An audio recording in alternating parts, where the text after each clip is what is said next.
రోజు వరకు వాళ్ళ కుటుంబానికి కేసీఆర్ కవితకైనా హరీష్ రావుకైనా కేటీఆర్ కైనా వాళ్ళందరికీ ఎవరి ద్వారా గుర్తింపు వచ్చింది? కేసీఆర్ ద్వారా.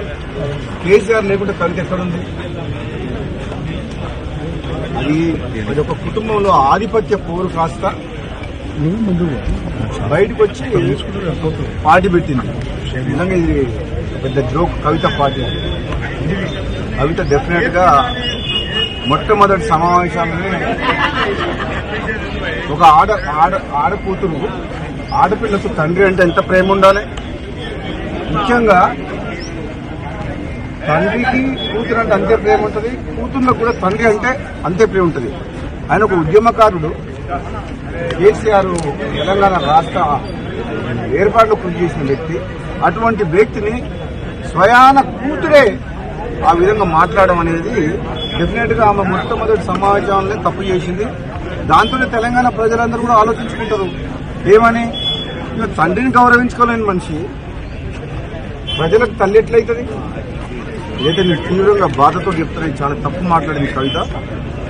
మీకు మీ అన్నతోడు కోపం ఉండొచ్చు, మీకు అధికారం కావాలని ఆశ ఉండొచ్చు, అంతేగాని దానికోసం నువ్వు ఫైట్ చేసి తప్పులేదు. కానీ నువ్వు మీ సొంత కన్న తండ్రిని ఆ మాట అనడం, నీవేదో చేస్తా తెలంగాణలో అని అంటే నువ్వు ఎవరు నమ్ముతారు? నేను అసలు యాక్చువల్ గా క్లారిటీగా ఇంతవరకు మాత్రం లిక్కర్ కుంభకోణంలో క్లీన్ చిట్ ఎక్కడొచ్చింది?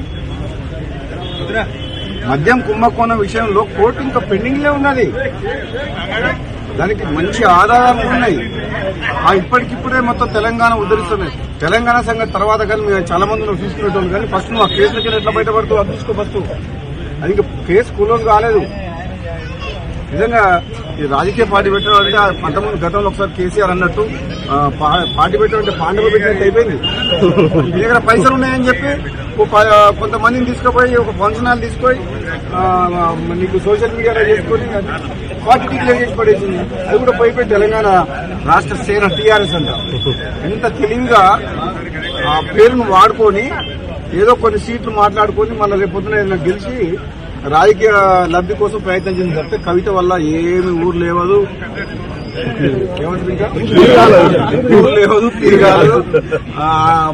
నా తెలిసినంత వరకు అయితే ఆమె స్వయంగా కూడా గెలవదు. ఆమె పార్టీ సంగతి వదిలిపెట్టు, సొంతంగా ఆమె పోటీ చేసిన నియోజకవర్గంలో కూడా డిపాజిట్ కూడా రాదు కవితకు. ఎందుకంటే ఆ మర్యాద పోగొట్టుకుంది. ఫస్ట్ మీటింగ్ లో తండ్రిని కేసీఆర్ లాంటి వ్యక్తిని తిట్టి ఆమె ఉన్న మర్యాద పోగొట్టుకుంది.